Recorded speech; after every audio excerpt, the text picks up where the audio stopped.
Hey guys, welcome back to my channel. Today I'm coming to you with 5 minutes review of an amazing, fantastic thriller that I read in the month of June, which is Sometimes I Lie by Alice Feeney. If you've been following my channel for a while now, you know that I love Alice Feeney. She is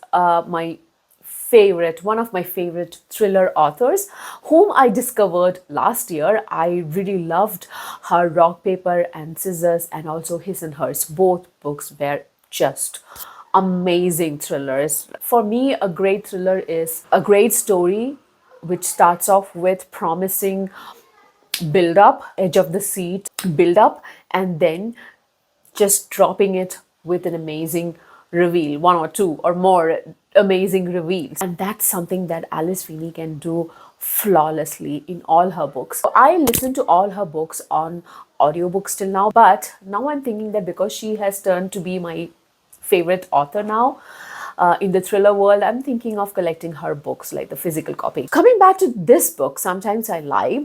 So this starts off with the inner monologue of a person who is in coma. Her name is Amber Reynolds. She wakes up and then she realizes that she's in a coma. She doesn't know who is in the room, who is around her or anything. She just can hear voices, but she cannot respond. She doesn't know how she ended up in a coma. Some traumatic event happened for sure, and she kind of mistrusts her husband. She's very attentive of who is around her in the room and who comes and goes, etc., to get as much information of what happened.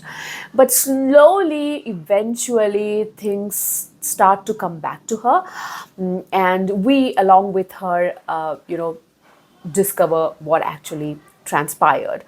So this story has multiple timeline POV. So basically, first is the POV of now, where Amber Reynolds, she is lying down in the hospital bed in coma, and the other POV is of what happened a week before this incident that resulted in her coma, and the third one is bunch of entries from childhood diaries. These are the three different timelines that we get. So these childhood diaries are from 30 years ago. So we also get a glimpse of what happened 30 years ago. So multiple timeline POVs.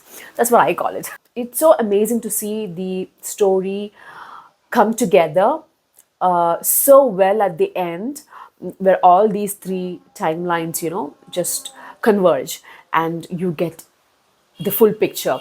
And it is so well done. The last couple of paragraphs were kind of confusing for me, but not in a bad way, but it made me think, like, go back to the story, maybe listen to it again. So maybe I will reread this book sometime soon, once I have the physical copy, because I'm still a bit confused about the ending. If anyone of you have read this book, please let me know what you think actually happened. The pacing was perfect, and this suffocating helplessness that a person in a coma who is conscious but cannot respond, cannot speak, cannot act, but can actually absorb events around them, that suffocation is so well reflected in the storytelling. But the true victory of this book is in the carefully crafted, clever red herrings that Alice Feeney installs throughout this story that accentuates the impact of the reveal or the